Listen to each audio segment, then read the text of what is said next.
pero ya el doctor Rubio y yo comentábamos con anterioridad que en España somos demasiado poco mañosos con las cuestiones, digamos, mecánicas y eléctricas, ¿no? Y ha habido ciertas dificultades para poder conseguir estos proyectores. Así que una vez más pido disculpas por esta tardanza en el inicio de la charla. Nosotros, el Centro de Yoga Sivananda, de alguna forma nos hemos embarcado en una aventura para tratar de dar una serie de alternativas a la sociedad actual en esa búsqueda, diría yo, que febril que todos emprendemos en nuestra existencia tarde o temprano. En realidad, en todos nosotros existe un ahínco, existe un afán realmente, una ansia de existir. Pienso que ninguno de los que estamos aquí quiere morirse en ningún momento, ¿no? Es decir, que existe una ansia de inmortalidad y eso nos empuja una y otra vez a una búsqueda de métodos que prolonguen nuestra vida, no solamente aquí en la vida física, sino que podamos encontrar respuestas en ese supuesto más allá. En todos nosotros, asimismo, existe una ansia tremenda de conocer. Asistimos a conferencias, leemos libros, vamos a la universidad, pero siempre se nos escapa algo de las manos, siempre falta algo. Es como el agua que tratamos de que permanezca entre nuestros dedos y una y otra vez se escapa. Así que hay una ansia, asimismo, de un conocimiento no pasajero, sino, diría yo, de un conocimiento perenne. Y aquí habría que distinguir básicamente dos cosas, lo que podemos llamar acumulación de información, eso que denominamos cultura en la sociedad actual, y eso que podemos llamar conocimiento con letras mayúsculas o sabiduría, que no se encuentra en ningún lado, sino en lo más profundo de nuestro ser. Por lo tanto, esa búsqueda desesperada por conocer, casi siempre la fundamentamos en factores externos, lo cual está muy bien para satisfacer el intelecto. Y por otro lado, todos pretendemos ser felices. Uno se casa no para hacer feliz a nadie, sino para hacerse feliz a sí mismo. Cuando una persona fallece, no sufre por la persona que ha fallecido, sino que está padeciendo por verse desprovisto de la presencia de una persona hacia la que uno sentía un gran apego. En otras palabras, lo que sí pretendemos todos es ser felices. Y estos tres aspectos, en realidad, son como tres ángulos del mismo triángulo. Esa ansia de existir, de ser inmortales, de conocer, de saber cada vez más y, por supuesto, de ser felices. Entonces decía en principio que nos hemos embarcado en esta aventura de traer a Vigo un plantel, diría yo, que inigualable de grandes investigadores, como el profesor Francisco Rubia, que se encuentra esta noche con nosotros, y va a tratar el tema de la lateralización de los hemisferios del cerebro. Créanme que para nosotros todo esto es tremendamente costoso en cuanto al esfuerzo y en cuanto a la propia economía, que se malnutre en nuestro centro a través de las clases. De hecho, también iban a estar presentes con nosotros el profesor Lain Entralgo, pero bueno, motivado ya a su avanzada edad, pues lógicamente no puede estar en Vigo. Y sin más preámbulos, quiero agradecerle al profesor Rubia la amabilidad, la gentileza, realmente la deferencia que ha tenido para acercarse a Vigo y participar con nosotros de manera desinteresada, todo esto hay que decirlo, porque ninguno de los conferenciantes cobra un duro, sino que es realmente su ansia de compartir todo lo que ellos conocen y justamente esas investigaciones que están llevadas a cabo en laboratorios y muchas universidades, queremos traerlas aquí al público, a vosotros, a nosotros, para que ellos con esos conocimientos adquiridos, con una formación realmente muy profunda, pues nos lo puedan trasladar de alguna forma y así podamos descubrir unos mecanismos que todos poseemos, que son nuestra propia mente, con la que tenemos que convivir diariamente. Y casi siempre hacemos especial hincapié o énfasis en aprender cosas externas, física, matemáticas, química, arquitectura, y todo tipo de ciencias, pero nunca conocemos el arte de detenernos para tratar de investigar realmente en ese laboratorio que es nuestra propia mente. Así que agradezco públicamente al profesor Rubia la amabilidad que ha tenido al aceptar nuestra invitación para participar en estas jornadas, y quiero al mismo tiempo excusar a la señora embajadora de la India, que realmente tenía que estar presente esta noche, pero motivado a una serie de problemas de su cargo diplomático, pues tiene que encontrarse en la zarzuela con los reyes de España. Yo imagino que sabe elegir, ¿no? Pero no obstante, es muy probable que en el transcurso de la semana sí pueda estar presente con nosotros. Así que les pido realmente un caluroso aplauso de bienvenida al doctor Rubia para poder así agradecerle su presencia. Muchas gracias.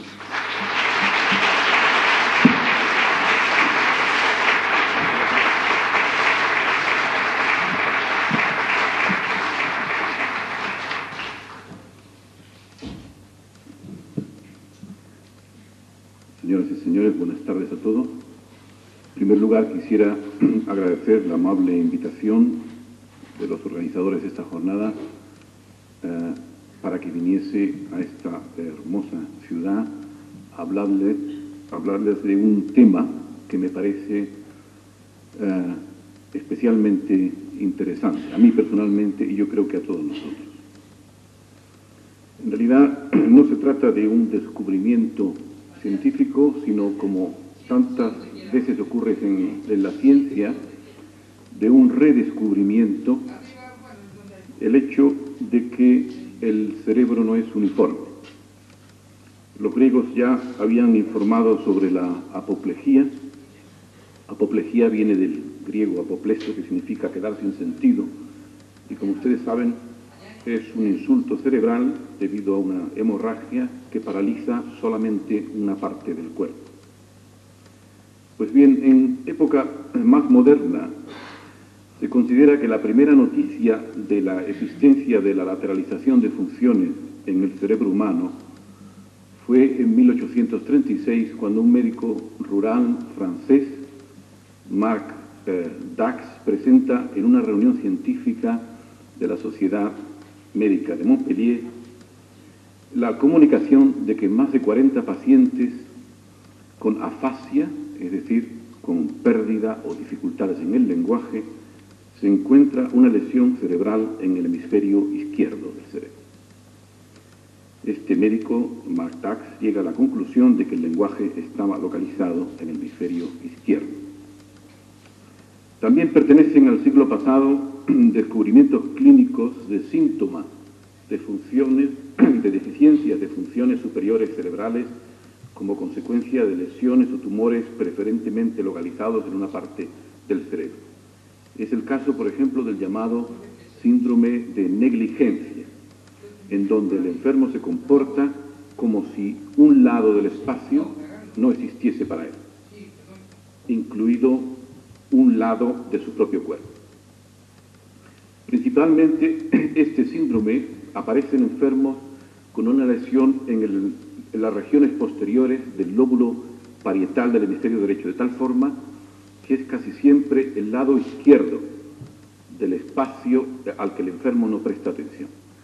Así, por ejemplo, se afeita solo la parte derecha de la cara, al dibujar, dibuja solo el lado derecho del papel y comenzará a leer a partir de la mitad de la página hacia la derecha, etc.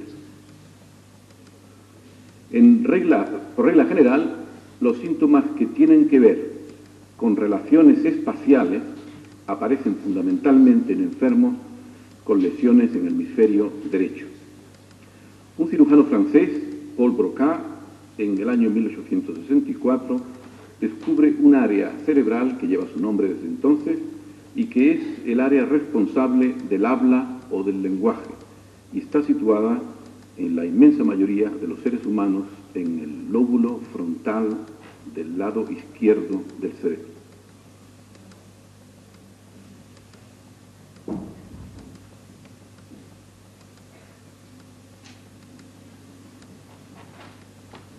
Yo creo que me oyen ustedes y no utilizo el micrófono.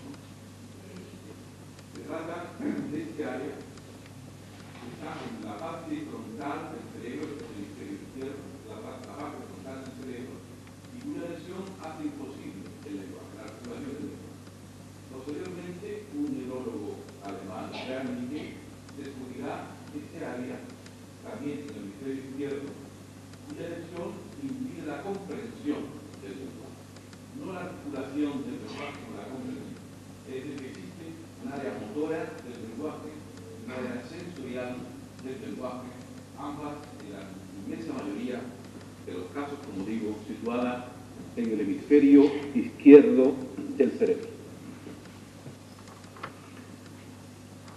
En el año 68 del siglo pasado, un neurólogo inglés, Jackson, habla de cerebro líder, refiriéndose al hemisferio izquierdo, por poseer el lenguaje. Y de ahí se pasa al concepto de dominancia cerebral que hoy todavía se conserva. También hay informes clínicos anteriores al siglo XX referentes a la relación entre la lesión del hemisferio derecho o no dominante y los síntomas que representan dificultades visuales y o espaciales, como el reconocimiento de caras, objetos o lugares familiares. Y hay otro síntoma también conocido en neurología como amusia, es decir, la pérdida de la capacidad de entendimiento musical y en relación siempre con lesiones del hemisferio derecho. Casi todos estos datos pudieron ser comprobados posteriormente cuando en los años 30 ya de este siglo, un neurocirujano americano, Penfield, estimuló con electrodos colocados directamente sobre la corteza del cerebro las diversas áreas cerebrales en pacientes despiertos durante operaciones neuroquirúrgicas. Como ustedes saben, el cerebro es indoloro y el neurocirujano suele operar con anestesia local, abriendo el cráneo bajo anestesia local, y luego se puede extirpar el tumor, por ejemplo, en plena conciencia del sujeto. Pues los resultados de estas estimulaciones eléctricas de la corteza coincidían con lo que ya hemos dicho. En las regiones que se ocupan del lenguaje, la estimulación eléctrica interfiere con su normal funcionamiento, es decir, que si estimulamos en las áreas del lenguaje, se produce en el paciente un paro afásico, el paciente si está hablando deja de hablar y durante el tiempo que se estimula no puede hablar en absoluto. A comienzos de los años 40,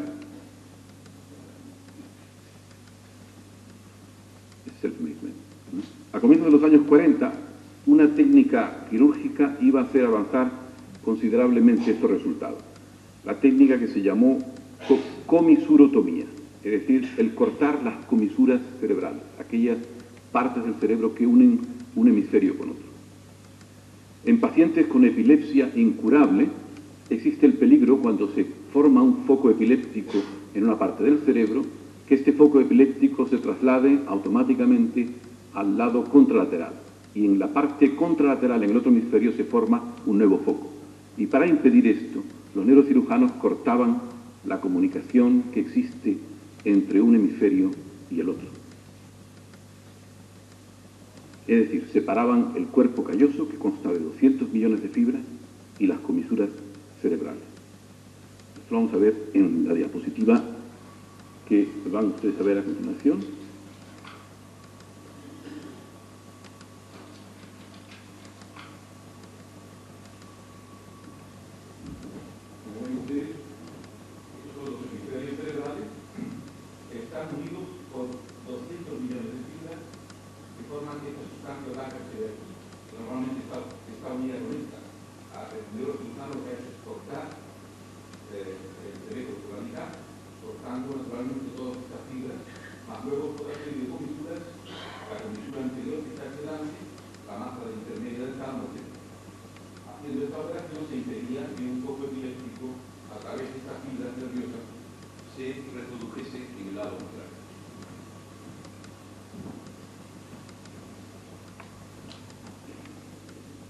Pues bien, aunque al principio el análisis de estos enfermos con el cerebro partido, cerebro escindido, no presentó déficits apreciables, este tipo de operación fue utilizado en investigaciones realizadas con animales de experimentación y poco a poco se fueron reuniendo datos que pudieron ser confirmados en los análisis de los enfermos operados de comisurotomía. Las pruebas posoperatorias mostraron sorprendentemente pocas deficiencias en la percepción o en la motricidad. Y una década más tarde, a comienzos de los años 50, dos americanos, Ronald Myers y Roger Perry, lograron descubrimientos muy considerables. Pudieron entrenar animales, concretamente a gatos, a responder a un estímulo apretando una palanca, animales que habían sido cortados del cerebro en dos partes, como hemos visto, y así pudieron entrenar un hemisferio tapando un ojo de los gatos con las comisuras seccionadas, el otro hemisferio no se enteraba de nada y se podía almacenar información completamente contradictoria en el hemisferio contrario, sin que el animal sufriese ningún tipo de contradicción o neurosis. Posteriormente se realizó un estudio muy pormenorizado de estos enfermos ya en seres humanos y precisamente por esos estudios, tanto en animales como en seres humanos, Sperry recibió en el año 81 el premio Nobel. ¿Cómo se envía información a estos enfermos de tal forma que la información se almacene solamente en una parte del cerebro? Pues hay un método que es el taquisoscopio, es decir, es un proyector como el de diapositivas, pero un proyector muy rápido. Al paciente se le pide que fije la mirada en un punto de una pantalla y se le proyecta muy rápidamente la información a un campo visual. Previamente, creo que esto lo mejor será explicarlo con la transparencia.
La información en estos pacientes a un hemisferio o a otro.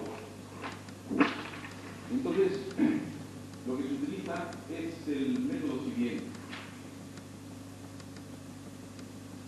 El paciente está aquí, se supone que tiene el cerebro escindido en dos partes por la operación. Entonces, al tener el cerebro escindido, esta es la pantalla donde se proyecta la información que queremos enviar a uno de los dos hemisferios. Es sabido que la mano izquierda está controlada por el hemisferio derecho y la mano derecha por el hemisferio izquierdo.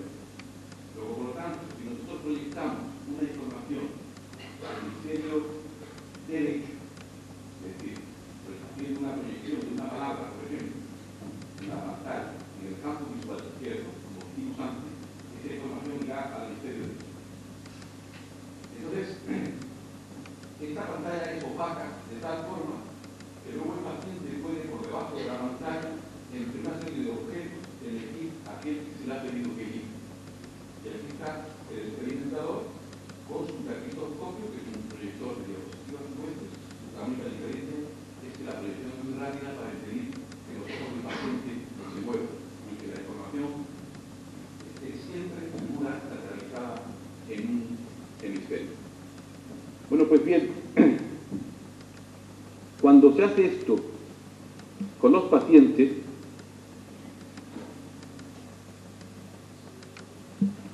ocurre lo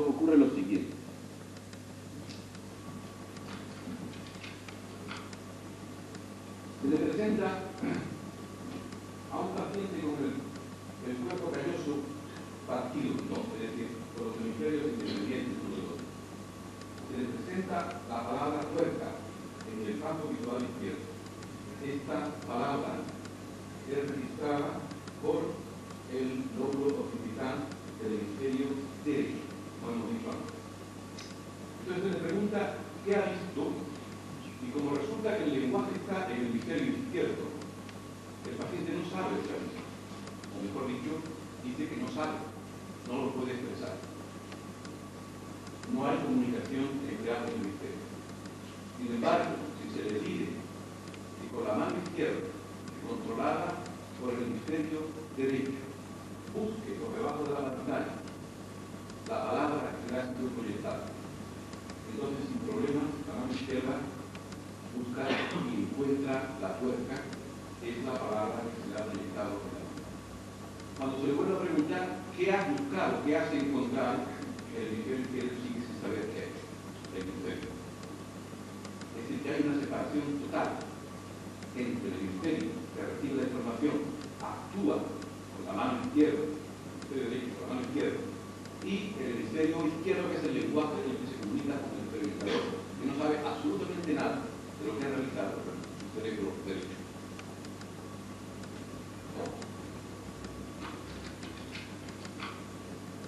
Si le presentamos una palabra compuesta, por ejemplo, esta palabra es de banda de sombrero, y la palabra sombrero está proyectada en el campo visual izquierdo, con lo cual la palabra sombrero va a ir al hemisferio derecho.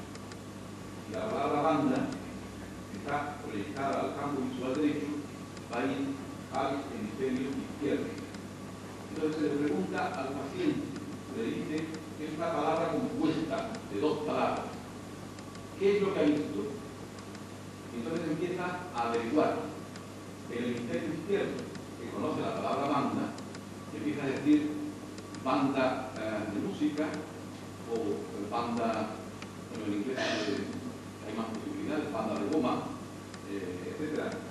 Pero sin acertar, está simplemente averiguando, que sabe, conoce solamente la palabra banda, pero no la otra, que ha ido a ser proyectada al hemisferio derecho, que no puede comunicarse con el izquierdo.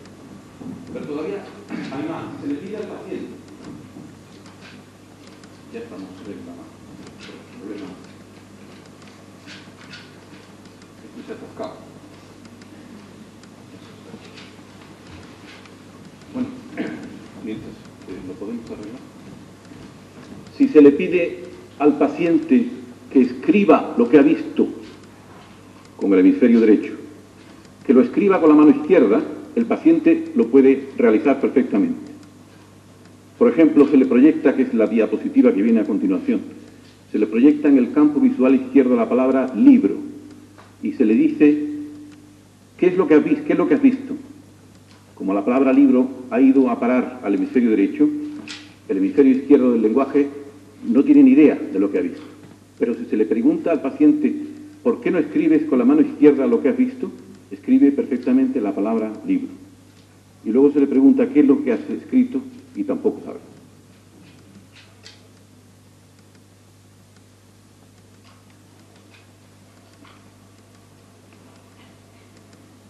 Es exactamente lo que vemos en esta diapositiva. Se le ha proyectado la palabra libro, se le pregunta al paciente qué ha visto y dice taza, cualquier cosa, porque no sabe lo que ha visto. El hemisferio izquierdo, que es el que habla, no sabe lo que ha visto, y se le pide que escriba con la mano izquierda lo que ha visto, y efectivamente lo realiza sin ningún tipo de problema.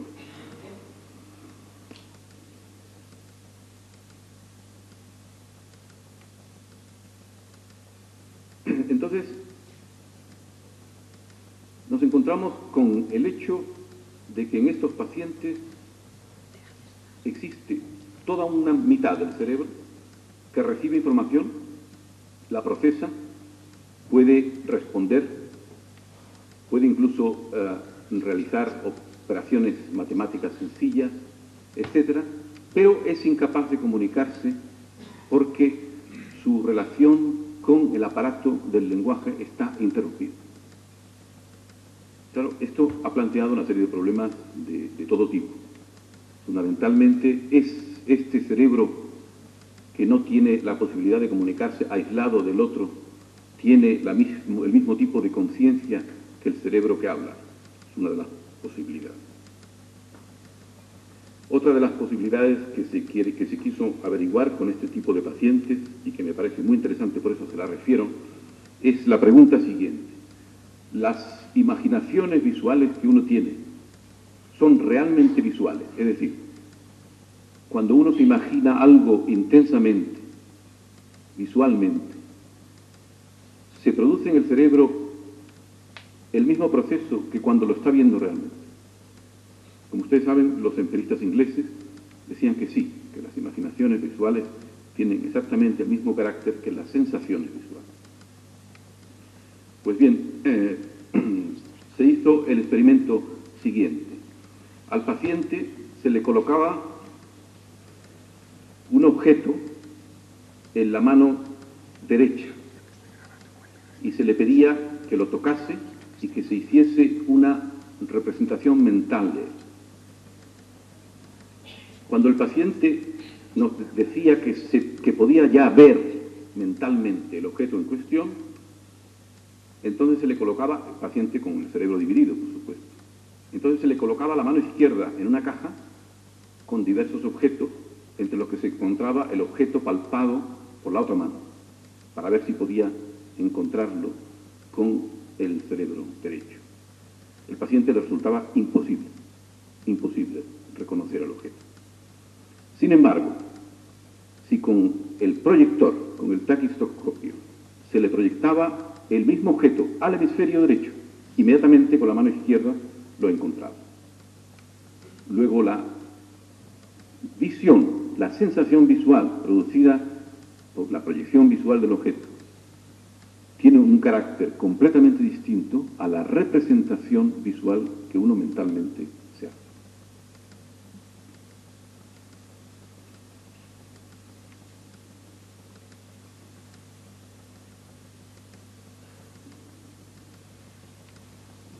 Entonces, el resultado de todos estos experimentos y de muchos otros que no puedo relatar por falta de tiempo, es que el hemisferio derecho es un cerebro altamente desarrollado que no puede expresarse cuando está separado del hemisferio que posee el lenguaje. Y por eso no sabemos si está dotado de conciencia o no. Para acercarse un poco a la solución de esta importante cuestión, se utilizó un método indirecto de comunicación con el cerebro no dominante. Utilizando letras del juego Scrabble, que no sé cómo se dice en castellano, pero es crucigramas, me parece. ¿Cómo? Sí, bueno, pues Scrabble. Entonces se le hacía a los pacientes preguntas divididas en dos. Una mitad se proyectaba a un hemisferio y la otra al otro. Yo creo que lo mejor es enseñarles una transparencia .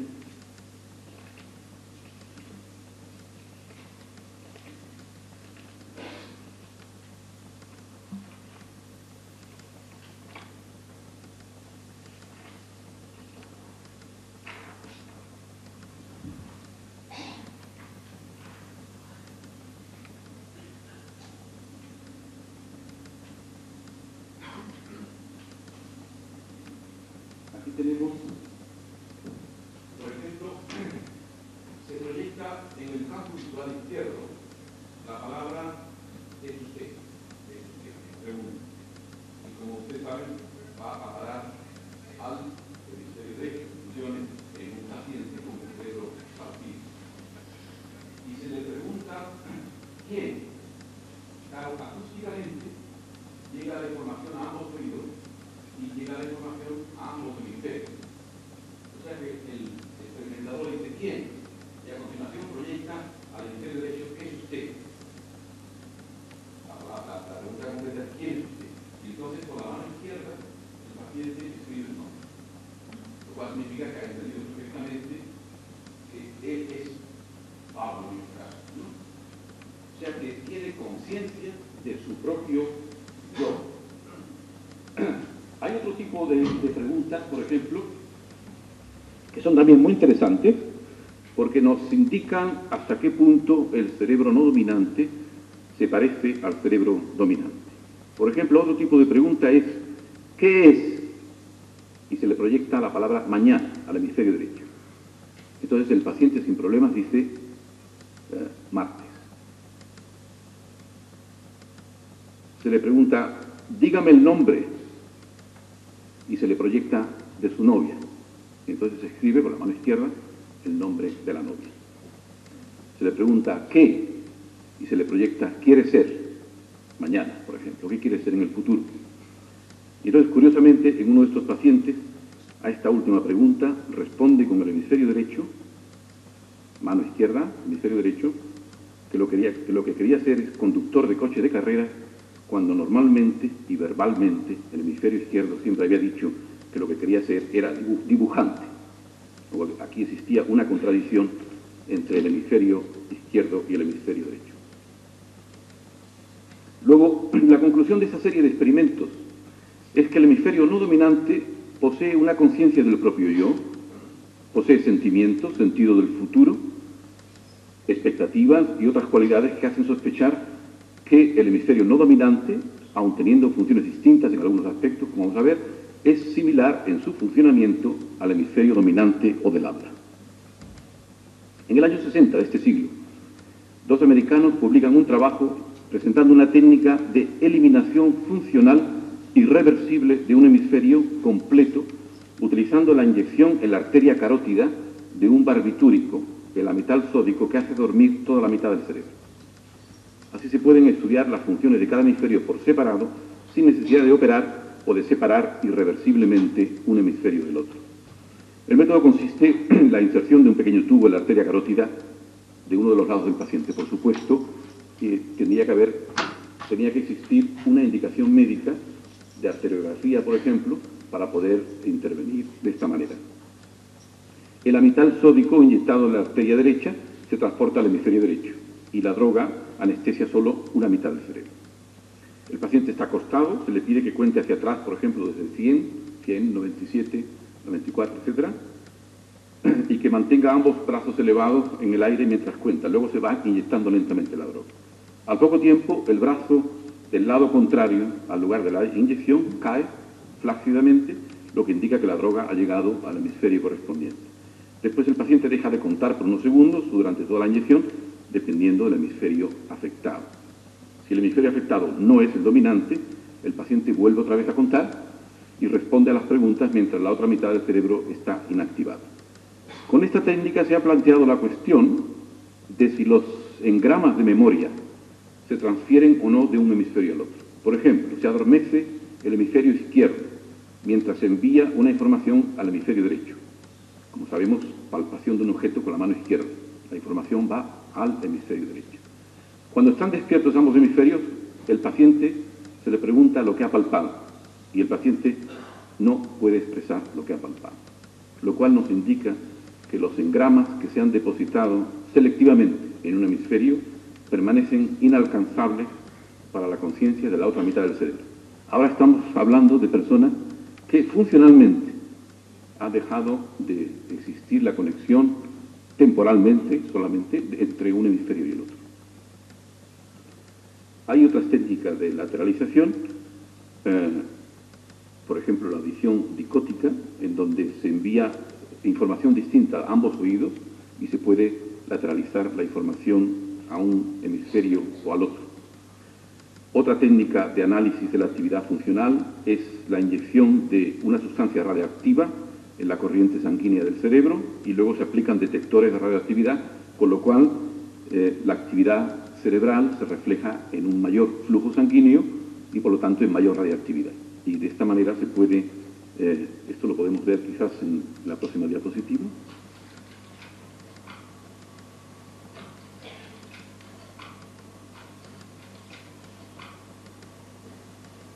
Como ven, estas imágenes corresponden al registro de la actividad, de la radioactividad de una sustancia que se ha inyectado en el cerebro y al paciente se le pide que haga una serie de ejercicios, por ejemplo, en este caso me parece que es el habla, entonces las regiones del habla están especialmente activas y se ven en los colores. La actividad se ve en el color rojo más activo y el azul menos activo.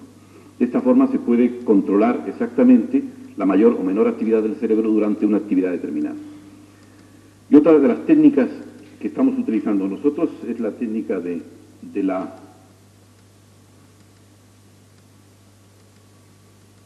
mapas de actividad eléctrica cerebral, en donde lo que se hace es registrar el electroencefalograma con ayuda de una computadora. La computadora transforma las ondas en distintos colores y lo reparte a través de los distintos electrodos de la cabeza. Esto que se representa aquí es una cabeza, lo de arriba debe ser una nariz, es esquemático, y los colores corresponden a la actividad. El blanco significa más actividad y el azul menos actividad.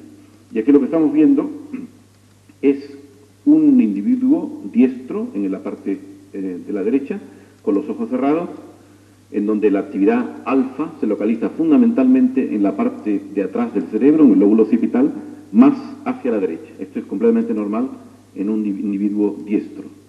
Y en la parte izquierda se trata de un individuo zurdo y, como ven, se puede perfectamente ver que la actividad eléctrica está lateralizada. Esto y otra serie de estudios que ahora no vamos a... Luz, por favor. Con estas técnicas se pueden controlar en el ser completamente normal y sin ninguna intervención la actividad eléctrica de un lado y del otro y compararlas una con otra. Uno puede preguntarse por qué existe una duplicación de la información en ambos hemisferios. Porque en realidad, con respecto a la espacialidad, existen dos mapas del entorno en cada uno de los hemisferios. Pues a esta pregunta de por qué se duplica la información no existe ninguna respuesta. Pero es probable que lo mismo que la división del cerebro en los pacientes con cerebro partido cree una división de la conciencia, una especie de esquizofrenia, la comunicación interhemisférica serviría para la unidad mental de la persona. En primer lugar, queda claro que existe en el ser humano una lateralización de ciertas funciones en el cerebro. Por lo tanto, el cerebro derecho y el cerebro izquierdo, es decir, los dos hemisferios, tienen funciones diferentes, sin perjuicio de que puedan realizar funciones parecidas o en conjunto. Dicho de otro modo, existe una división de trabajo respecto a funciones determinadas, de las que las más sobresalientes son el lenguaje, como hemos dicho, por una parte, localizado principalmente en el cerebro llamado por ello dominante, que suele ser el izquierdo en el 95% de los casos, y las funciones visoespaciales, que están localizadas principalmente en el cerebro derecho o hemisferio no dominante. La mayoría de los zurdos también tienen el habla localizada en el hemisferio izquierdo, el 70%, poco menos que en los diestros. El 15% tiene el habla en el hemisferio derecho y el restante 15% en ambos hemisferios.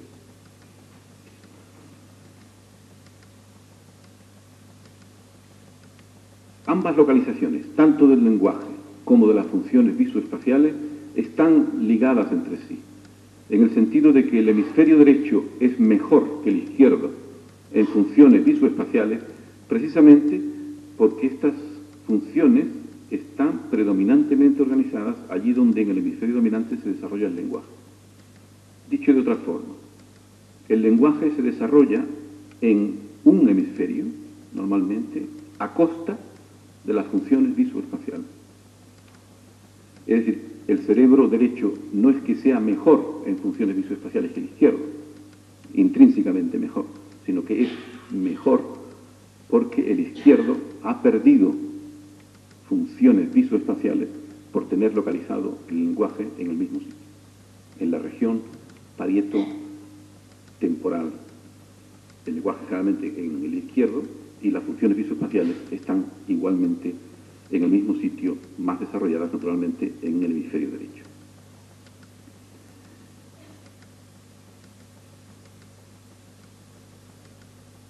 Habría, pues, que decir que el hemisferio izquierdo es peor que el derecho en un rendimiento visoespacial por haber desarrollado el lenguaje. Eso es lo que ha llevado a muchas personas a pensar que los deportistas que tienen que manejar la mano izquierda, los zurdos, deportistas zurdos que manejan la mano izquierda, pero que tienen el lenguaje en el hemisferio izquierdo, tienen todo el hemisferio derecho a disposición para el manejo de la mano, para las habilidades manípulo-espaciales, como se dice. Y se suele decir que los deportistas zurdos, pero con lenguaje en el hemisferio izquierdo, son mejores, tienen un rendimiento mejor que los diestros.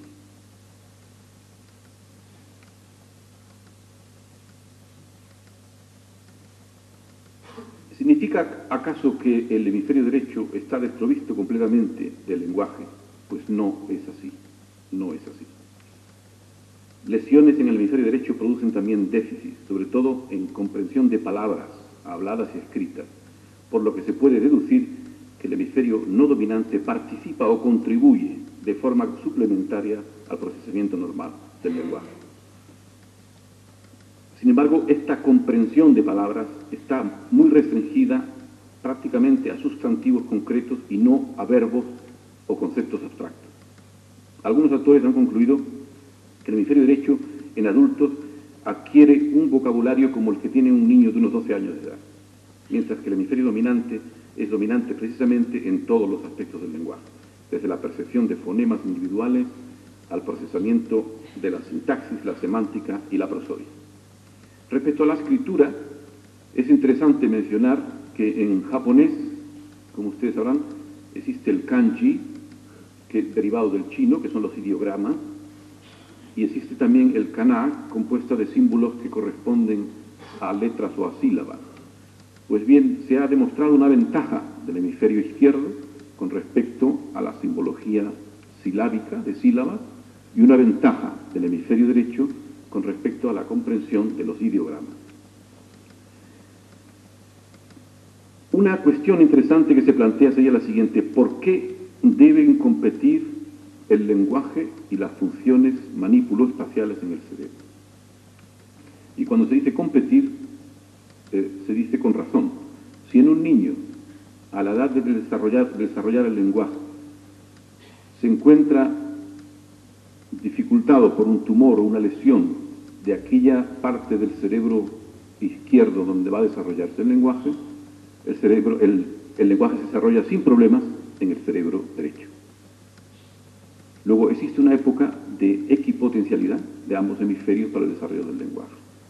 Luego, normalmente, por eso se dice que compiten el lenguaje y las funciones manípulo-espaciales por un área común del cerebro. Una hipótesis es que el lenguaje podría surgir. ¿Y por qué surge entonces el lenguaje en esa parte del cerebro? Una hipótesis habla de que el lenguaje surge de la necesidad de nombrar objetos, de la utilización de herramientas en el hombre primitivo. Y así la habilidad manípulo-espacial podría ser el fundamento del lenguaje primitivo. Y ambas funciones podrían utilizar mecanismos neurales comunes. Como hemos visto antes, otra función del hemisferio derecho es una mayor capacidad musical. Y de ahí que el síntoma amusia, la incapacidad para comprender la melodía, sea un síntoma predominantemente de lesión del hemisferio derecho. Sin embargo, resulta interesante mencionar que en experimentos realizados con músicos y compositores se llegó a la conclusión que los músicos con gran experiencia mostraban una ventaja del hemisferio izquierdo con respecto al reconocimiento de melodías, mientras que músicos con menor experiencia, esta ventaja era del hemisferio derecho. Supongo que la interpretación de estos hechos podría ser la siguiente: los músicos de gran experiencia musical no realizan un análisis detallado de la melodía, como probablemente lo hacen los músicos con gran experiencia. Y este análisis detallado, pormenorizado, estaría lógicamente implicando más al hemisferio izquierdo. Algunos estudios indican que el hemisferio derecho está más implicado también que el izquierdo en procesos emocionales. Así, por ejemplo, las lesiones en el hemisferio derecho producen trastornos selectivos en la memorización de relatos que están fuertemente cargados con emociones. En otros estudios se ha mostrado que existe una ventaja del oído izquierdo, del hemisferio derecho, en la identificación de la entonación emocional del lenguaje. En resumen, los distintos autores llegan a la conclusión de que la división de trabajo existente en el cerebro humano consiste en que el cerebro izquierdo o hemisferio dominante se caracteriza por ser el hemisferio verbal, secuencial, temporal, digital, lógico, analítico y racional, mientras que el hemisferio derecho sería el hemisferio no verbal, visoespacial, simultáneo, analógico, holístico, sintético, intuitivo y emocional. De aquí que algunos han deducido que el pensamiento consciente estaría localizado en el hemisferio dominante y el inconsciente, en sentido psicológico, en el hemisferio no dominante. Son especulaciones, puras especulaciones. Otra consecuencia interesante sería de esta división que culturalmente el mundo occidental habría cultivado más el cerebro dominante, mientras que el pensamiento oriental es un pensamiento no dualista, tendiente a la superación de la conciencia tal y como la conocemos y del pensamiento dualista. El pensamiento oriental habría favorecido más el cerebro no dominante.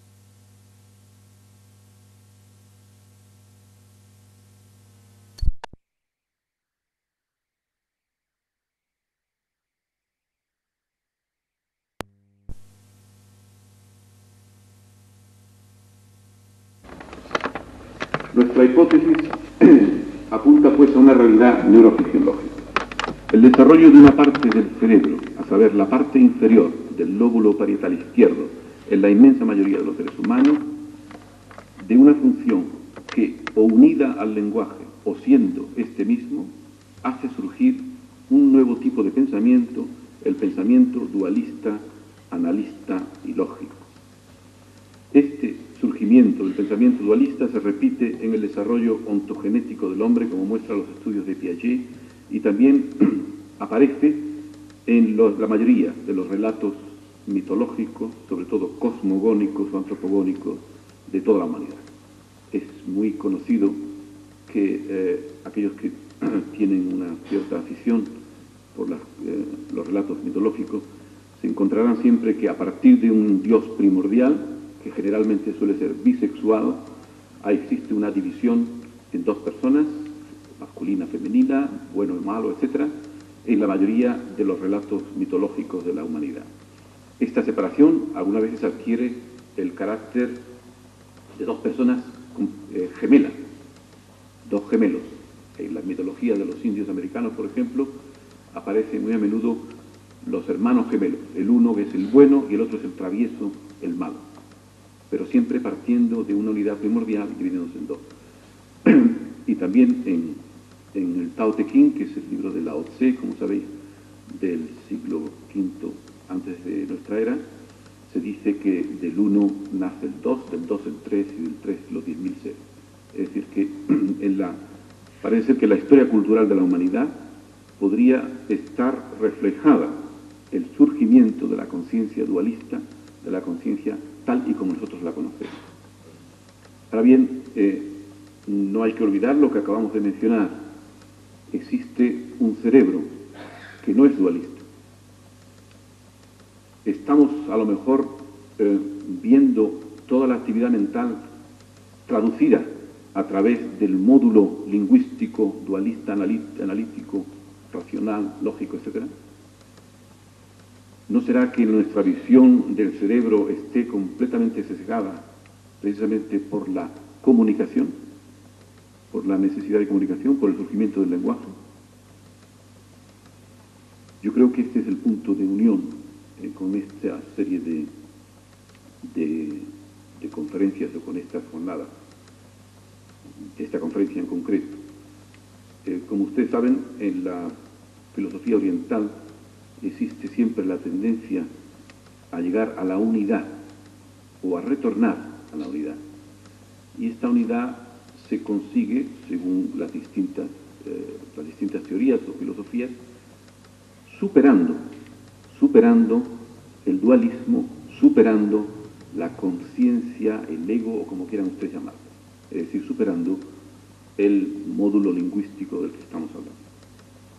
Hay unas hipótesis muy interesantes de un psicólogo americano, desde luego muy contestadas, como es lógico, porque son hipótesis absolutamente indemostrables, que sugiere que el relato de la Ilíada de Homero, que describe la actuación de gente aún no provistas de pensamiento dualista, o sea que pretende que en el siglo VI, antes de nuestra era, el pensamiento dualista no estaba desarrollado.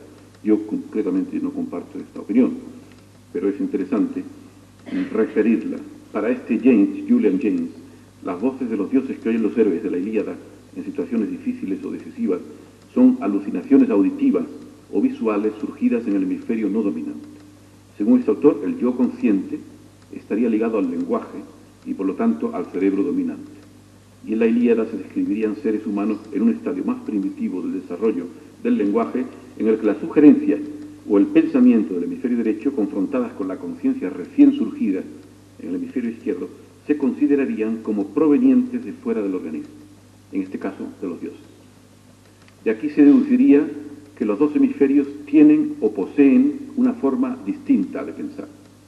Existiría el pensamiento consciente, tal y como lo conocemos, ligado o coincidente con el lenguaje, y otro tipo de pensamiento, normalmente no aparente o manifiesto, no dualista, intuitivo, que sería característico del hemisferio derecho. Este último normalmente estaría reprimido por el otro. Así se explicarían las técnicas que se utilizan para llegar a una conciencia superior, suprimiendo la conciencia actual. Es decir, para impedir esta inhibición del cerebro dominante sobre el resto. Y también se explicarían los fenómenos observados en los pacientes con el síndrome de negligencia que mencionaba al principio. Como antes dijimos, estos pacientes padecen de lesiones del hemisferio derecho y la consecuencia es una media ceguera, entre comillas, del campo visual izquierdo. Lo curioso es que los pacientes no son ciegos, ni por defectos visuales, ni tampoco en todas las circunstancias. Si estímulos aislados se presentan en el campo visual izquierdo, el hemisferio dañado, el derecho, lo registra. Pero si simultáneamente se presenta otro estímulo parecido en el hemisferio dominante, en el campo visual derecho, registrado por el hemisferio dominante, el estímulo en el campo visual izquierdo desaparece, no es registrado conscientemente por el paciente. Digo conscientemente porque ciertas investigaciones parecen apuntar a que estos estímulos son registrados, ya que si se fuerza a los pacientes a elegir entre varias opciones, lo hace mucho mejor que por azar, lo que indica que aunque inconscientemente la información está registrada, pero ha sido reprimida por la información similar proyectada al hemisferio dominante. De aquí puede sacarse la conclusión de que bajo circunstancias normales, en el cerebro intacto, el hemisferio dominante ejerce un control de tipo inhibitorio sobre el no dominante. Pero si existe una lesión en el cerebro no dominante, esta inhibición se convierte en una práctica pérdida de capacidad perceptiva. Es lógico que algunos investigadores como David Gallen hayan especulado sobre la posible coincidencia del hemisferio izquierdo, o mejor dicho, del hemisferio derecho, o mejor dicho, su forma de pensar con el inconsciente de Sigmund Freud, caracterizado por una escasa percepción del tiempo y los procesos secuenciales, y una gran limitación del lenguaje, gran emotividad y amplio uso de imagen. Ese sería el modo de pensamiento que se utiliza en los sueños, y también la forma de pensar de algunos enfermos mentales. Habría que resaltar que esta división de funciones que hemos visto no significa que el hemisferio no dominante sea el más primitivo en sus funciones, aunque la evolución haya producido especializaciones del hemisferio izquierdo, sobre todo en relación con el lenguaje. Esto no implica que el hemisferio derecho no haya continuado su evolución o que sus funciones sean menos complejas o sutiles. Muy probablemente el desarrollo futuro de la investigación saque a la luz las verdaderas funciones de este hemisferio que hasta ahora se han definido fundamentalmente por defecto y siempre en relación con el hemisferio dominante. Precisamente, una de las hipótesis que se manejan para explicar el desarrollo del lenguaje en el hemisferio izquierdo es la que postula que este hemisferio ganaría el control sobre las funciones lingüísticas no porque estuviese intrínsecamente especializado para ello, sino porque se desarrollaría antes. O con otras palabras, el desarrollo del hemisferio izquierdo estaría más avanzado durante los estadios del desarrollo individual en los que el lenguaje se aprende. Y el lenguaje se aprende antes que las funciones visoespaciales. Y por lo tanto, irían a parar primero al hemisferio que está más maduro en ese momento, el hemisferio izquierdo. Una vez establecido el lenguaje en el hemisferio dominante, este ejercería una influencia inhibitoria sobre el otro a través del cuerpo calloso, estas fibras que se cortan, impidiendo allí el desarrollo del lenguaje. Es posible, según algunos autores, que esta ventaja del hemisferio izquierdo en la maduración cerebral sea general, es decir, que no ocurra solo en la especie humana, sino también en otras especies. Así se sabe, por ejemplo, que los canarios y los pinzones, en canarios y pinzones el canto está controlado primordialmente por la parte izquierda del cerebro. También en estudios en epilepsia del lóbulo temporal han mostrado que existen diferencias hemisféricas en el comienzo de esta epilepsia. Si los ataques comienzan en los 2 primeros años de vida, existe una alta probabilidad de que estén localizados en el hemisferio izquierdo. Por el contrario, comienzos posteriores se localizan más en el hemisferio derecho. Ahora bien, si esto es cierto, si esta hipótesis es cierta, de que el hemisferio izquierdo se desarrolla antes y el hemisferio derecho después, entonces el hemisferio derecho sería un hemisferio que sufre un desarrollo posterior, luego por lo tanto, filogenéticamente ha surgido posteriormente y sería un hemisferio más desarrollado. Yo creo que con esto podría terminar. Como ustedes han visto, estos estudios tienen una trascendencia que va más allá del simple aumento de los conocimientos sobre neurofisiología cerebral. Implican un gran número de disciplinas y probablemente van a afectar en un futuro no muy lejano nuestras vidas cotidianas. Ya en Estados Unidos, en algunas escuelas elementales, se hacen ejercicios para desarrollar el cerebro no dominante. Nos queda, pues, por decir que es nuestra esperanza que el aumento de los conocimientos en este campo contribuya a un desarrollo cada día más completo de toda la potencialidad que se encierra en nuestro cerebro. Muchas gracias.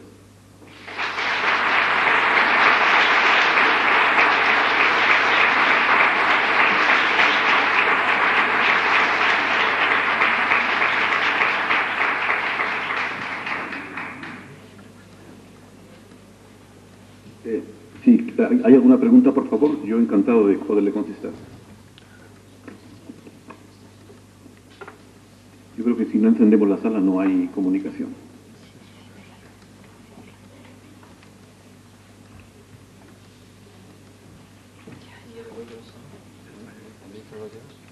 ¿Alguien quiere hacer una pregunta?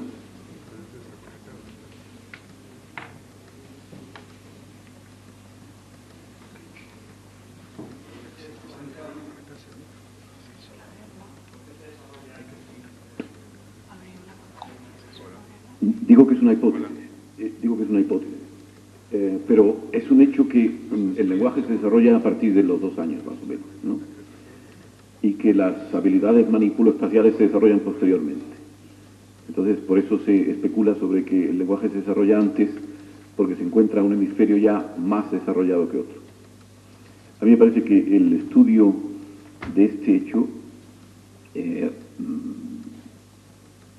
un estudio interesantísimo que habría que acometer inmediatamente, porque tiene una gran trascendencia. No lo he afirmado, es una hipótesis.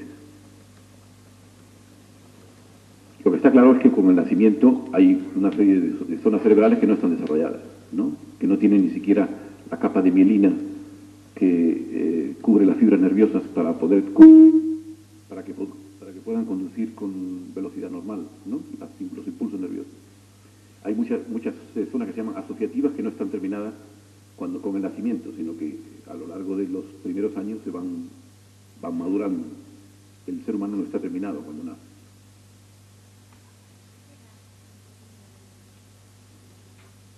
Con respecto al cerebro, aproximadamente entre los 6 años o así estará listo, o quizás antes. 3 y 6 años madurar. Más o menos, sí. Me refiero a la maduración de la anatómica del cerebro, anatómica. Es decir, que las fibras puedan conducir normalmente, ¿no? Hay otra maduración que es mucho más lenta, por ejemplo. Se sabe que el electroencefalograma no madura hasta la pubertad, ¿no? Es decir, las ondas cerebrales no son normales hasta la pubertad. Normales, entre comillas, ¿no? Porque lo que es normal tampoco se sabe muy exactamente.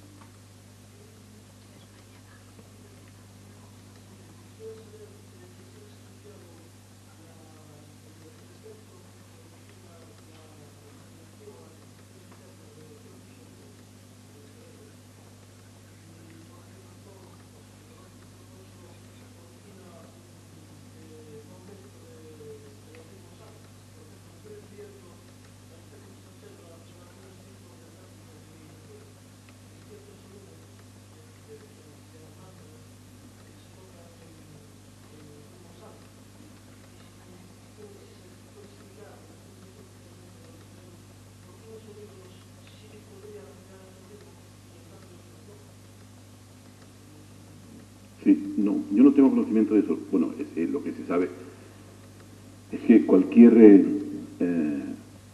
técnica de relajación, ¿no? También la meditación, por supuesto, produce un cambio en las ondas cerebrales. Y de la misma forma que hay personas que espontáneamente pueden relajarse y producir alfa, incluso con los ojos abiertos, ondas alfa, no lentas, incluso con ojos abiertos. Hay personas que con ojos abiertos las tienen. Normalmente hay que cerrar los ojos para que aparezcan en la parte parietal y occipital del cerebro. Bueno, pues con técnicas de relajación, estas ondas se pueden extender por todo el cerebro y llegar hasta el lóbulo frontal incluso, ¿no? Y en realidad lo único que se sabe es que las células, para que se produzcan estas ondas, las células están descargando sincrónicamente y no aleatoriamente como normalmente lo hacen cuando llega alguna actividad al cerebro. Es decir, que lo que están reflejando es un estado de relajación del cerebro. Pues eso es todo lo que se puede decir.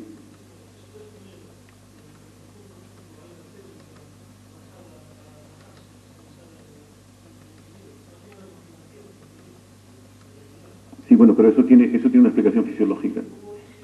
No, tiene una explicación fisiológica. Cuando se repite un sonido, ¿no? Eso todo el mundo lo sabe, ¿no? Cuando se repite un sonido siempre, monótonamente, se produce una sincronización en el cerebro. Es decir, en el tronco del encéfalo hay una serie de sustancias, o una serie de neuronas, que se sincronizan cuando llegan estos impulsos de forma rítmica, incluso con la estimulación eléctrica de un nervio. Siempre a la misma distancia, un estímulo del otro, se llega a producir sueño. Se induce el sueño, se induce la relajación mental, se produce un electroencefalograma de relajación e incluso se llega a producir sueño. La gente se duerme.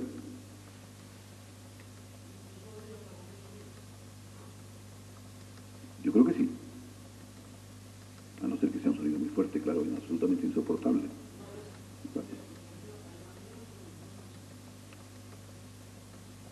¿Cómo imaginar el sonido?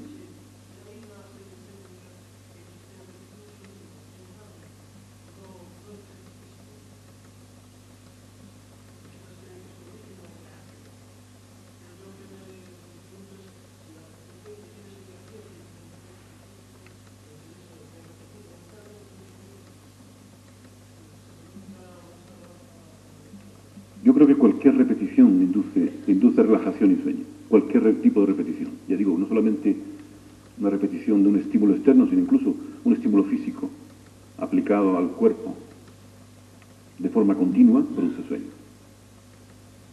Eso se conoce hace muchos años.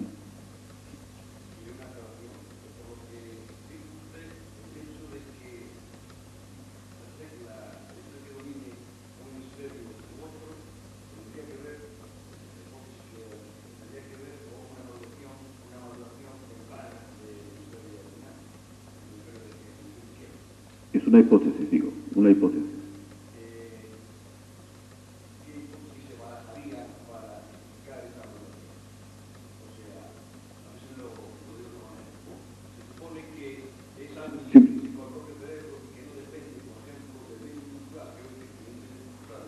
No, se supone, cuando yo hablo de una hipótesis de este tipo, de que una parte del cerebro madure antes que otra, por ejemplo, se sabe que la parte sensorial, ¿no? Las áreas sensoriales primarias maduran mucho antes que las áreas asociativas, ¿no?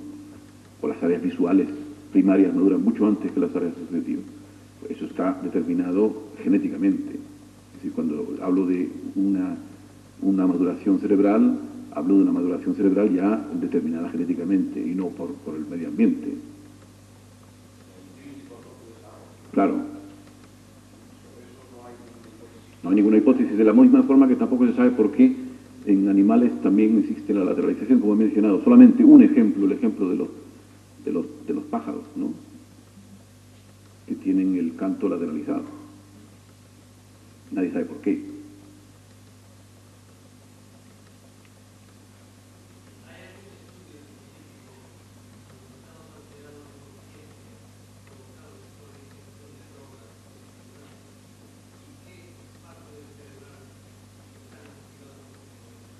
Depende de la droga que se tome.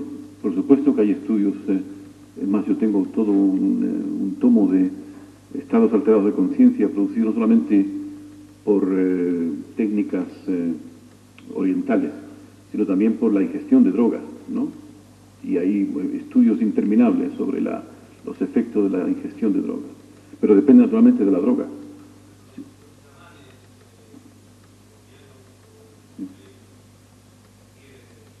Alucinógenos, sí.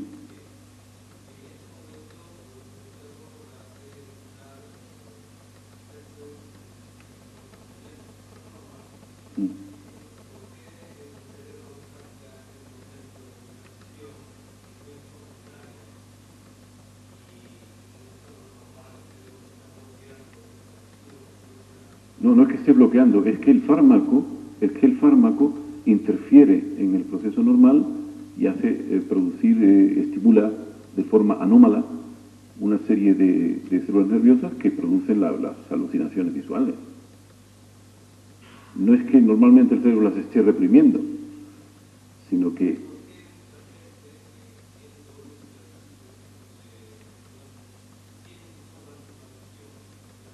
porque todos tienen el mismo cerebro, muy fácil.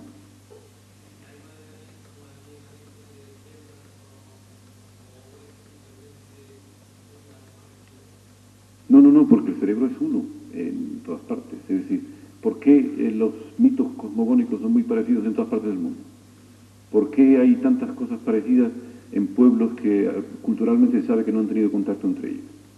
Pues porque el cerebro humano es el mismo, más o menos en todas partes.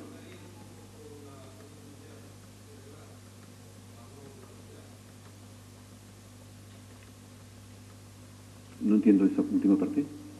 ¿Me la repite?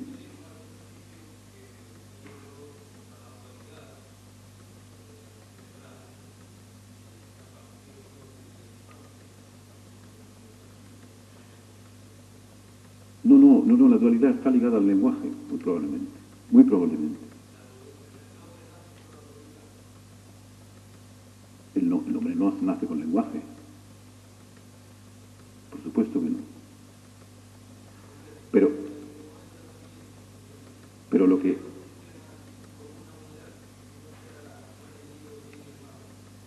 muy probablemente, claro. El ser humano, el niño repite, la ontogenia suele repetir la filogenia en términos generales.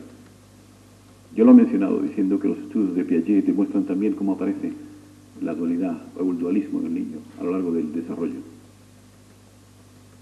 Efectivamente, al principio no hay diferencia entre el objeto y el sujeto, entre el tú y el yo, etc.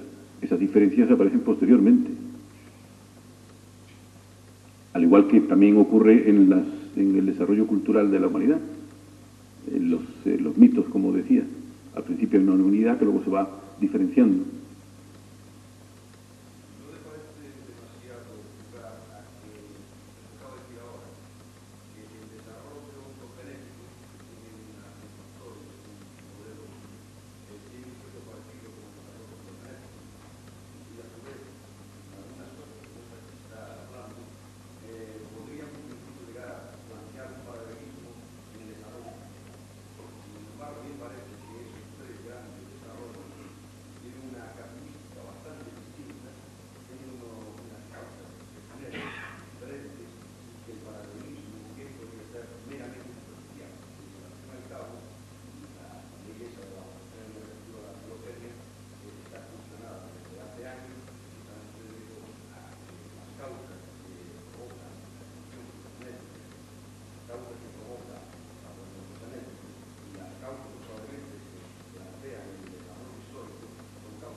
No, yo no lo difiero, yo simplemente constato, simplemente que hay un paralelismo, es evidente.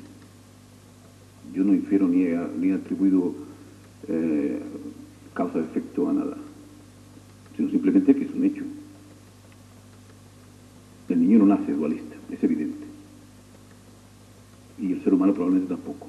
El origen del desarrollo de la humanidad, como lo demuestran las religiones o los mitos o como quieran llamarle, es que parece que están reflejando un desarrollo de la mente humana Así lo entiendo yo. Pero claro, es una hipótesis. Si cualquiera que la rebata, yo encantado de, si me demuestra que no tengo razón, pues nada, pues cambio de opinión. Para eso está la ciencia, ¿no? Para cambiar continuamente.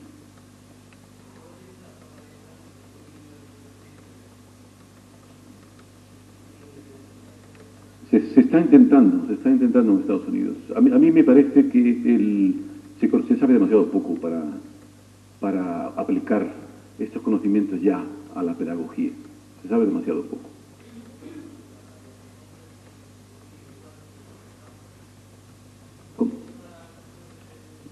¿Cómo?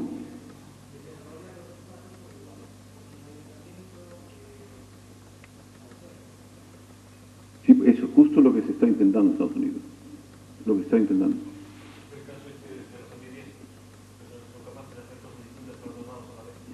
No, eso no tiene nada que ver. Como ya hemos visto antes, la utilización de la mano y el lenguaje no van juntas.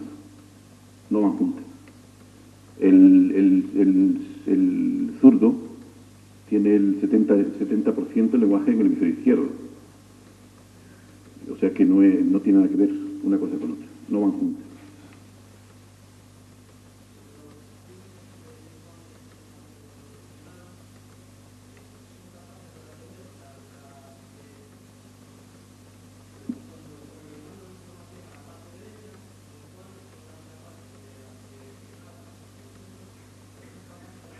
Ah, por supuesto, claro.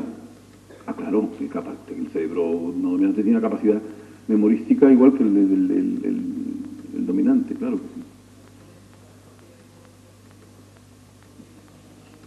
sí. Yo creo que la memoria es como la inteligencia, que son unos conceptos tan etéreos que nadie sabe qué es, porque están muy mal definidos.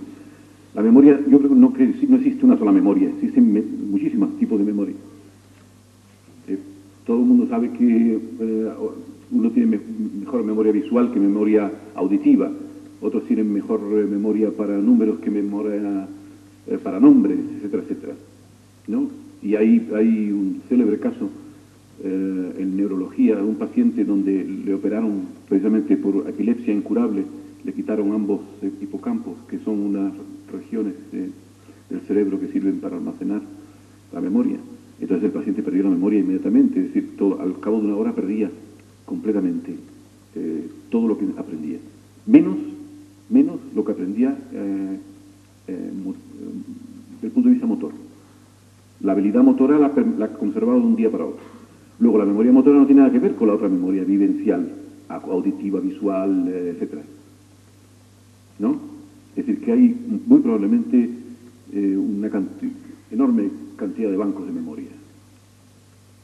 Memoria para cada sitio, para cada cosa, en un sitio distinto. Y la inteligencia lo mismo.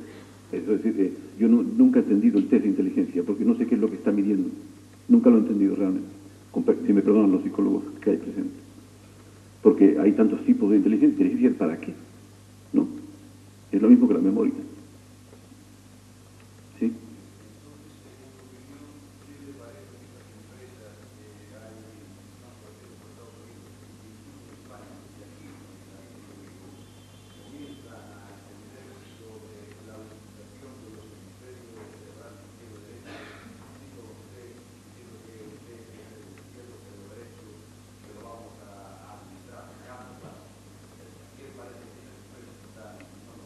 Yo no sé lo que hacen y por lo tanto no me puedo expresar. Hasta que no sepa exactamente lo que hacen y si está bien hecho, ¿cómo lo voy a decir?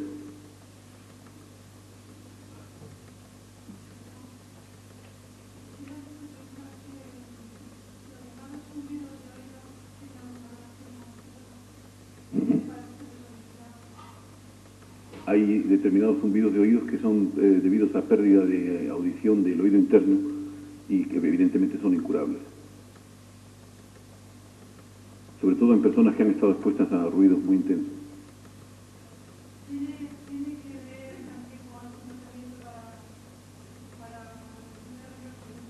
No, eso tiene nada que ver. Eso se produce por lesiones directas del oído interno, por haber estado expuesto el oído interno a unos ruidos muy intensos. Y estas son lesiones irreparables. El sistema nervioso no se repara. Es el único tejido que no se regenera. Por lo tanto, aquello que muere, muere definitivamente. Es más, empieza a morir cuando ya nacemos, las células nerviosas. Así que, imagínense ya, mira la cantidad de células nerviosas que he perdido. Sí, pero bueno.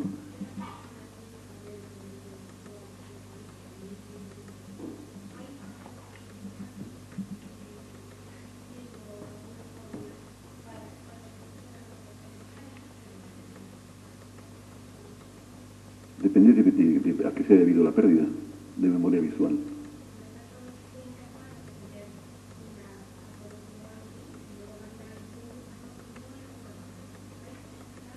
Repito que depende de a qué se debe. Precisamente he mencionado que la falta de reconocimiento de caras familiares y de su objeto familiar asistente cual se puede deber a una lesión del cerebro derecho. Si es una lesión, es irreparable. Si no es una lesión, me imagino que será reparable. Y efectivamente la memoria puede ser ejercitada, como todo el mundo sabe.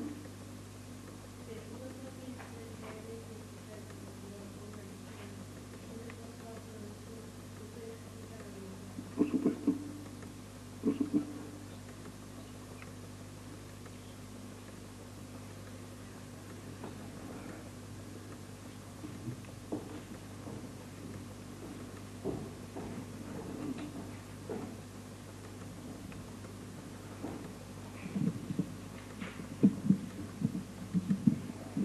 Muchas gracias, doctor Rubiá, por su disertación.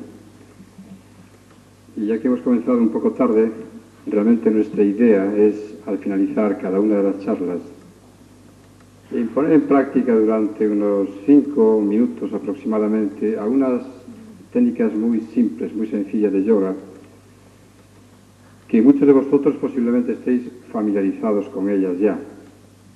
Así que si podéis permanecer 5 minutos más, podemos llevarlas a cabo, si os apetece, y si no, podemos cerrar aquí.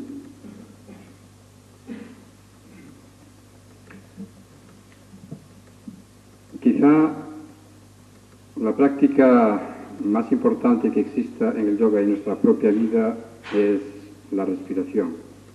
¿Es así, doctor?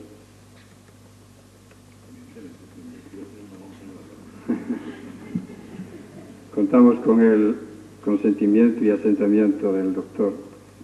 Por lo tanto, podríamos decir que respirar es vivir y vivir es respirar. Es lo primero que hacemos al nacer y lo último que dejamos de hacer una vez que abandonamos esa vida.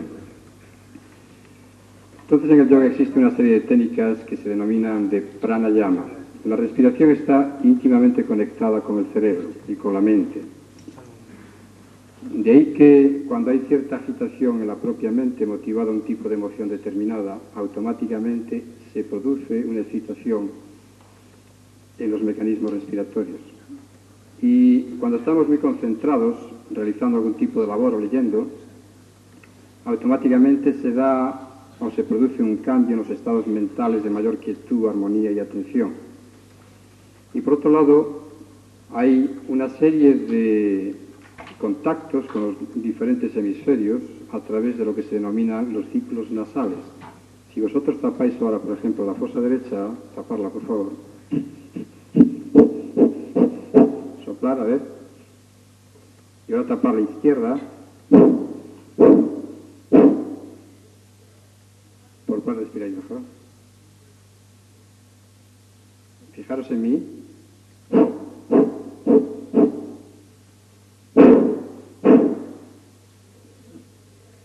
Una gran diferencia, ¿verdad? En este caso, digamos que mi ciclo nasal derecho está abierto. ¿Por qué razón?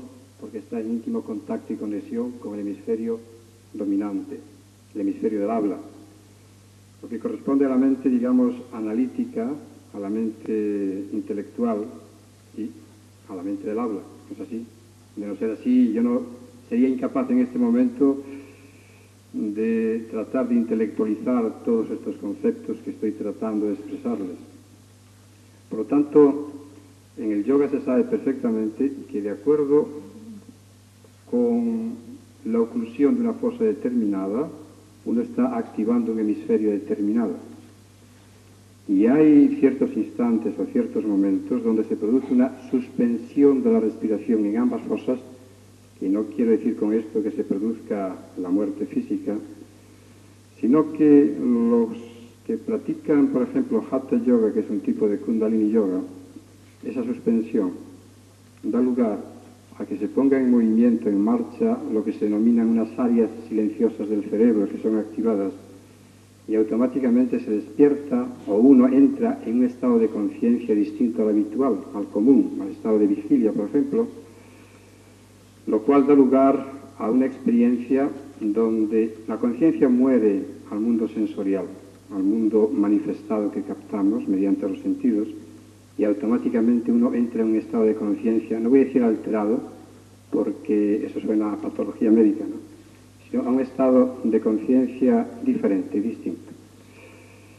De ahí que, en lo que respecta a la enseñanza, por ejemplo, los niños, cuando de alguna forma se tapa la fosa izquierda, al cabo de 5 minutos, en el supuesto de que la respiración se esté produciendo por la fosa, en este caso izquierda, lo cual da lugar a que esté en funcionamiento el hemisferio derecho, digo que cuando se tapa, cuando se ocluye la fosa izquierda, automáticamente comienzan a funcionar las áreas intelectuales y del lenguaje.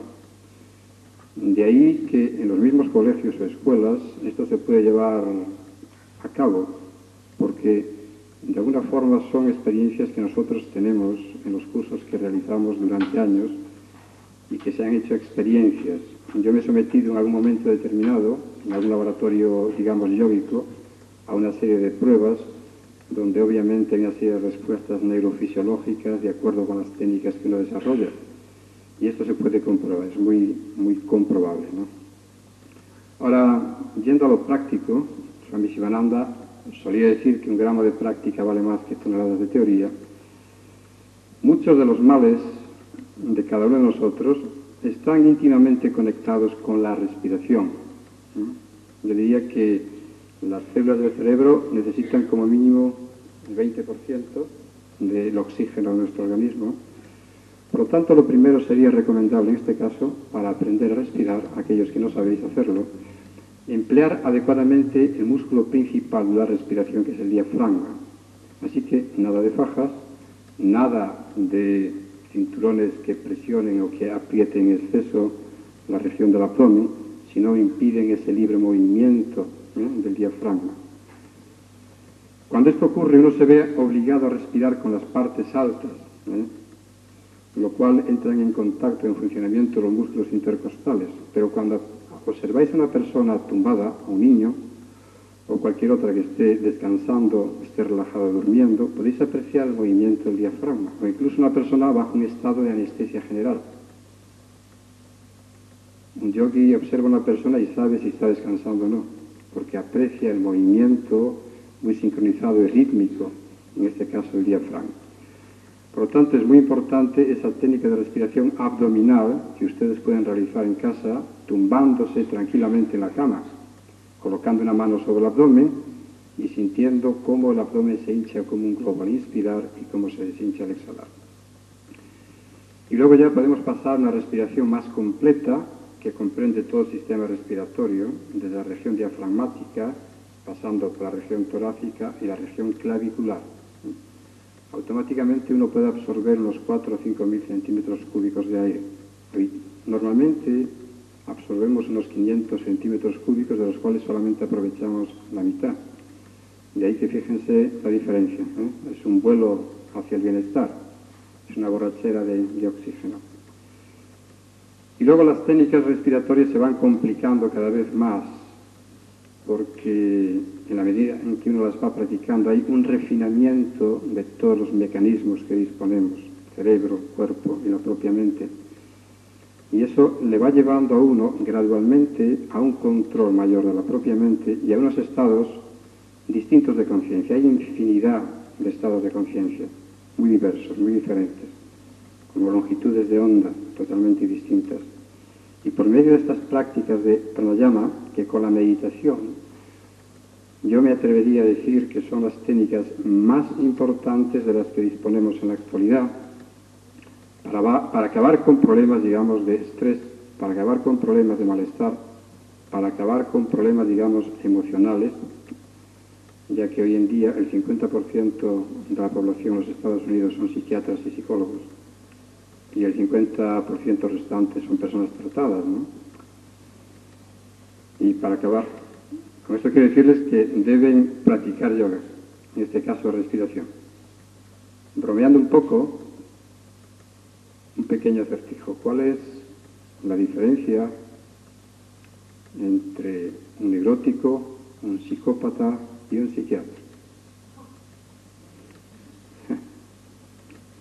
Bueno, pues el neurótico construye castillos en el aire, el psicópata vive en el castillo y el psiquiatra cobra la renta, ¿no? Cobra el alquiler.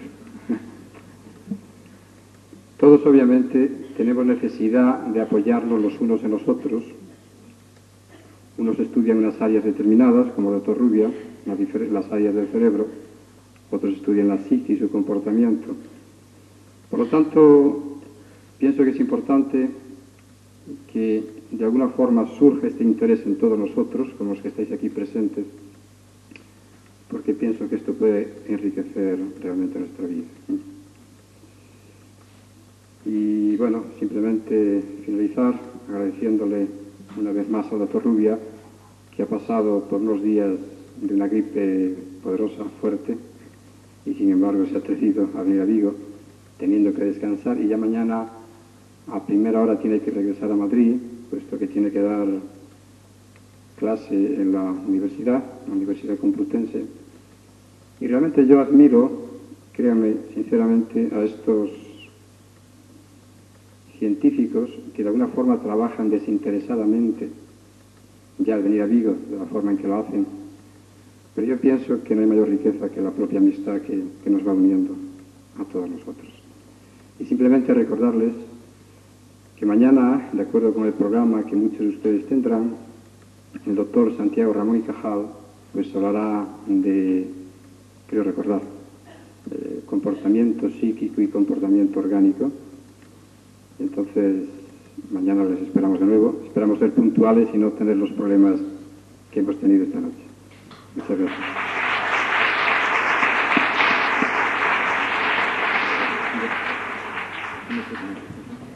Vamos a decir al chico porque no se ha hecho el premio nosotros.